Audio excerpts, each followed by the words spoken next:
Power is a fundamental aspect of leadership, shaping how leaders influence, motivate, and guide their teams. Understanding the sources and types of power can illuminate how effective leadership operates and how leaders can harness power to achieve organizational goals. This article explores the various sources of leader power, a taxonomy of social power, and the specific types of power, including expert power, referent power, legislative power, reward power, and coercive power. Sources of leader power. A leader's power comes from both their own attributes and their recognition given by followers. Environmental factors like the arrangement of office furniture can significantly impact perception of power. For example, J. Edgar Hoover's office was designed to enhance his authority, with Ehrlichman experiencing Hoover's dominance through a deliberate arrangement of space and seating. Similarly, the shape of meeting tables influences power dynamics. Those at the ends of rectangular tables often have more power, while circular tables promote equality. Taxonomy of social power. A taxonomy of social power categorizes the various ways power can be exercised within social interactions. French and Raven's classic framework identifies 5 types of power, each influencing leadership dynamics differently. The first one, expert power. As mentioned, this is rooted in specialized knowledge or skills. Leaders with expert power are perceived as authoritative and are often trusted to make informed decisions. Second, referent power. This is based on personal traits and relationships. Leaders with high referent power are those who build strong positive connections and who inspire loyalty and admiration. The third one, legitimate power. This power is associated with a formal position within the hierarchy. It grants leaders an authority to make decisions and direct others within the scope of responsibility. The fourth, reward power. Leaders wield this power by offering benefits or incentives to influence behavior. It's effective in motivating employees but must be managed carefully to avoid perceptions of favoritism.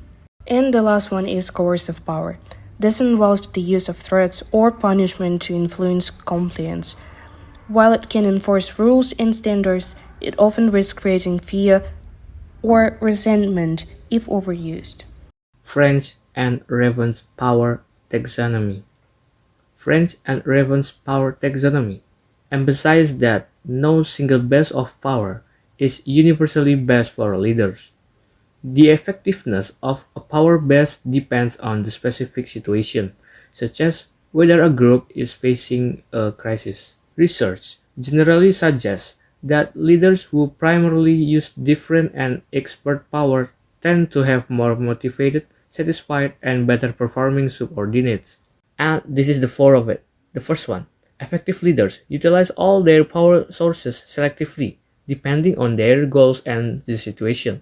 The second, reciprocal influence between leaders and followers is crucial for organizational effectiveness. The third, leaders differ in how much they share power with subordinates. Some view power as fixed resource, while others see it as expendable. The fourth, effective leaders work to strengthen their power bases or become more willing to use coercive power when necessary. Leader motive. The role of individual motivation in leadership, particularly focusing on the need for power, as described by McClellan. Individuals with a high need for power gain satisfaction from influencing others and often seek positions where they can exert control. This need for power can manifest in two ways. First, personalized power, which is self-serving and impulsive. The second, socialized power, which is more mature and oriented towards benefiting the organization or others.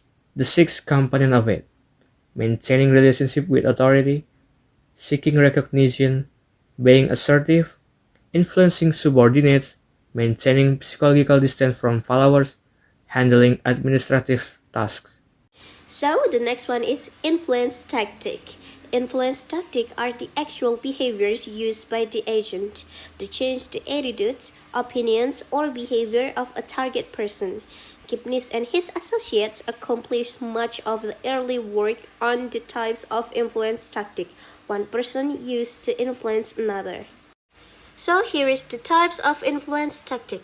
The first one is consultation involves seeking input from others in planning, which can enhance commitment and improve outcomes, as seen when a minister formed a committee to design a church addition. The second one is ingratiation, is about making someone feel good before making a request, like a salesperson fairly chatters before a sale. And then the third one is personal appeal, involve asking for a favor based on friendship, while exchange involve reciprocal favors, such as pollution, agreeing to support each other's bills. Number 5 is pressure tactics, involve threats or persistent reminder to influence, such as a judge warning a confident prisoner about the consequence of reoffending. And then the sixth one is legitimizing tactics, rely on one's authority or position to make a request, like a principal asking a teacher to join a committee based on their role. And here is the influence tactic and power. The choice of influence tactic is closely tied to the relative power between agents, influencer, and target, those being influenced. Leader with high The goal was to develop a price guide, a real data-driven view of the market. And 4 years later, we're analyzing over 25 million transactions, providing real-time analytics on thousands of sneakers. Now, sneakerheads check prices while camping out for releases. Others have used the data to validate insurance claims. And the top investment banks in the world now use resale data to analyze the retail footwear industry. And here's the best part. Sneakerheads have sneaker portfolios. Sneakerheads can track the value of their collection over time, compare it to others, and have access to the same analytics you might your online brokerage account. I have one of those. So an unregulated $1.2 billion industry that thrives as much on the street as it does online and has spawned fundamental financial services for sneakers? At some point I asked myself, what's Research shows that influence tactics vary widely across different contexts, business, family, and personal relationships, highlighting that people often resort to hack tactics when they have a power advantage and other methods fail. This universal tendency underscores how power dynamics shape that strategies used to influence others. Betul.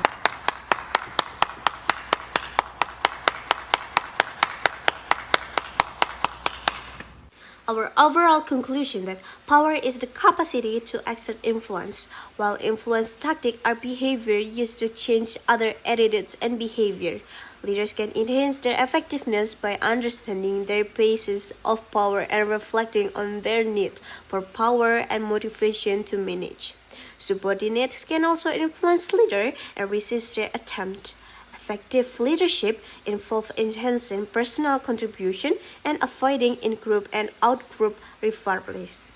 Power is meaningless unless exercised through influence tactics, which should build others up rather than tear them down. Leaders should carefully consider their related before using a tactic to avoid process and legitimizing tactic.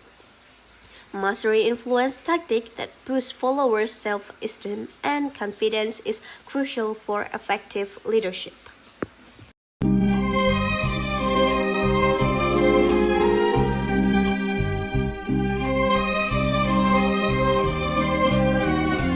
And that's all from our group. Thank you so much for your attention.